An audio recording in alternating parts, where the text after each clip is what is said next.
Yes. There's what's known as a notary public. Yes. Is an officer authorized by law to certify certain documents and take oaths?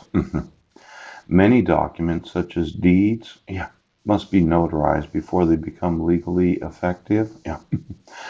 The purpose of notarizing a document is to protect those who use it from forgeries. The notary signs the document to certify that the individual, yes, who signed it appeared in person and swore to the notary that the signature is genuine.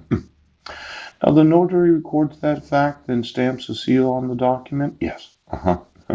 I told you about these notaries that notarize the sworn oaths of office. Yeah.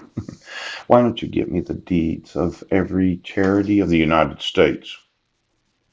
See, I somehow think that Mike did the old, well, it doesn't matter. Pooch.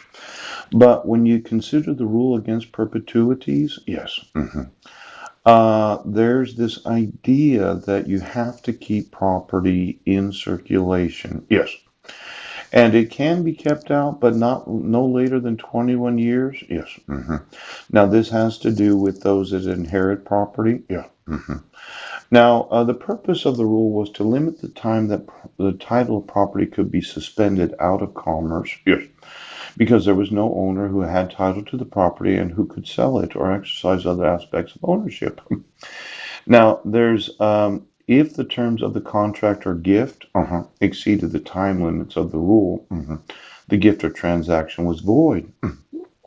Let's say somebody gave you $305,000 property, yes, approximate valuation.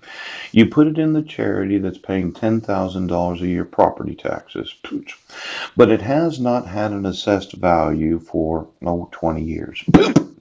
There's a good possibility that the actual valuation of the total amount of property of the county does not take into account, yes, that it violates the rule of perpetuities to not have an actual assessed value of every property.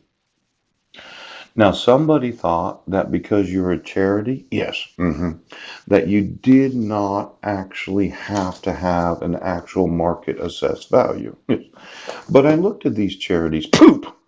Give me the notary of every deed right now. See, when you walk in, you say, well, come to find out, this is the way that we're doing things. Yes. These charitable organizations, tax exempt organization, yes, that is organized and operated exclusively for religious, scientific, literary, educational, athletic, public safety, or community service purposes. They do not distribute earnings for the benefit of private individuals, and does not participate in any way in political candidate campaigns or engage in substantial lobbying. Yes, yes, yes. But I've seen Mike endorse various candidates for office. Pooch. Now, of all the properties that have been taken out of circulation because you said you were a charitable organization, yes, where the county stopped assessing an actual market value of your properties, yes, I'd like to know all of those that have campaigned. See, I've been having some problem with some judges in Clallam County. And I noticed Mike Van Proyen, he has been participating in many ways in political candidate campaigns because of his endorsing of political candidates. Pooch. Now, I would say for every candidate that had Mike Van Proyen endorse their campaign, yes, he does, that had allowed for Mike to not have an assessed value of the charitable properties. Of course, we're international. I'm going to sue you, the candidate, right now. Now, Judge, I just want to know all the political endorsements of all the charitable organizations. Yes. I want the deeds of property of every charity in the United States. Yes.